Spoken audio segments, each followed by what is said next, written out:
히틀러의 자신감은 점점 하늘을 찔렀습니다. 급기야 여러 나라를 거쳐서 프랑스 침공을 결정하게 됩니다. 이게 당시로 보면 정말 말도 안 되는 결정이었던 거죠. 네, 맞습니다. 전 세계에서 가장 강력한 육군이 바로 프랑스 육군이었습니다. 오히려 그 독일군보다도 더 강한 육군 전력을 가지고 있었고, 당연히 프랑스도 이 나치 독일이 언젠가는 프랑스를 공격해 올 거라는 사실을 알고 있었죠. 그래서 독일과 프랑스 이 국경 지역에 어마어마한 방어 요새를 만듭니다. 그게 바로 그 유명한 마지노선입니다. 우리가 흔히 마지노선 넘지 말라, 이게 마지노선이다 할 때 그게 마지노거든요.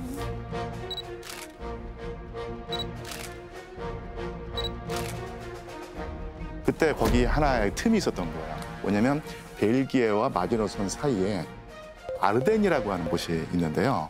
이 아르덴이라는 곳이 별명이 천혜의 요새예요.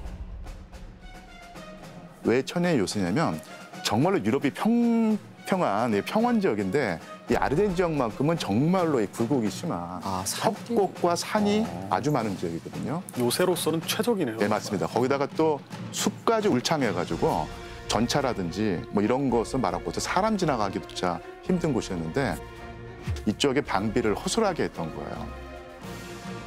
나치 독일은 적군이 전혀 예상치 못했던 지역으로 전차 부대를 들여보냅니다. 아르덴 지역을 꿰뚫고 험난한 산길까지 돌파를 해버립니다. 프랑스와 연합군의 허를 제대로 찔러버린 거죠. 뭐 천원 씨는 뭐 그 노래만 잘 부른 줄 알았더니 역사적 지식도 상당히 뛰어나네요. 대단한데요? 저희 어머니와 이모가 좋아할 만한 그런 알고 있습니다. 뭐 그냥. 이따가 번호 따시겠네요. 예. 그래서 연합군이 방심한 사이에 이것을 넘어가야 됐고 꼼지락꼼지락 되다가는 바로 막히기 때문에 독일군이 여기에 25만 병력을 쏟아넣고요. 나흘째 되는 날 드디어 프랑스 국경을 넘어서 프랑스 배후를 공격하게 되죠. 진짜 빠르네. 나흘째. 자, 그런데 이 아르덴을 넘는 거리가 어느 정도 될 것 같으세요, 여러분들? 나흘이면 나흘 만에 않을 것 같은데. 여기를 쳐야 되는데 100km? 100km, 150? 150km. 이 거리가 무려 500km였습니다. 500km. 나흘만.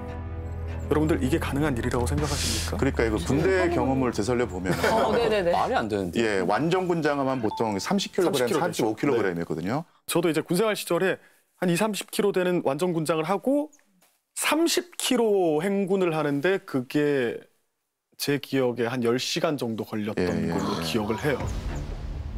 네. 그러면 500km를 단 사흘 만에 진짜 이건 우리 상식선에서는 이해가 납득이 안 되잖아요. 이게 사람이 할 수 있는. 사실 인간이 아닙니다. 그렇습니다. 이건 말이 안 되네. 자, 우리가 지금 생각하는 것처럼 모든 군 지휘부, 수뇌부들이 다 걱정을 했다고 합니다. 그런데 그렇게 걱정하는 군 지휘부를 향해서 히틀러가 딱 한마디를 날립니다. 뭐라고 했을까요? 한마디? 한마디? 순혈 아리아인의 의지로 못할 일은 없어! 아, 진짜 최악이야. 같이 가던가. 근데 지금 말을 하는 게 약간 빙의한 것처럼 하시잖아요. 그래서 나 순간 이찬원 씨도 되게 싫어질 뻔했어. 나도 모르게. 저는 2,000원입니다. 저는 2,000원이고. 결국 이 얘기를 듣고 군 지휘부는 히틀러의 명령에 따르기로 합니다. 그런데 대신 특별한 준비물이 있었는데 이건 여러분들 뭔지 좀 아시겠죠? 특별한 준비물? 약? 맞습니다. 바로 독일제 필로폰 페르비틴을 장병 보급 물자로 지급을 하기로 결정을 합니다. 담배도 제한하면서.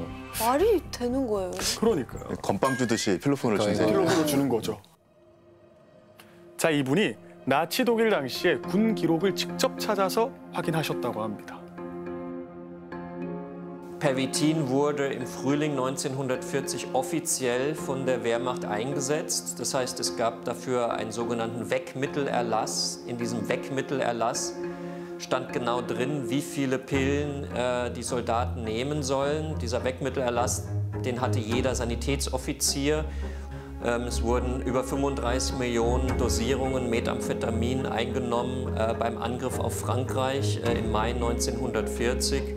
Und er hat mir erzählt, dass das Pervitin sehr gut funktioniert hat. Er hat das auch sehr oft gegeben, Soldaten, und hat dann halt gesehen, dass sie dann mehr Energie hatten, länger kämpfen konnten. Aber er meinte dann, 이게 사실 메삼페타민을 복용을 하면은 잠만 안 오는 게 아니고 배고픔도 모릅니다. 아, 무서워요, 정도예요? 진짜. 이거는 그냥 현대에 우리가 이제 검거가 되거나 혹은 이제 병원에 오는 중독자들도 동일하게 진술을 하거든요.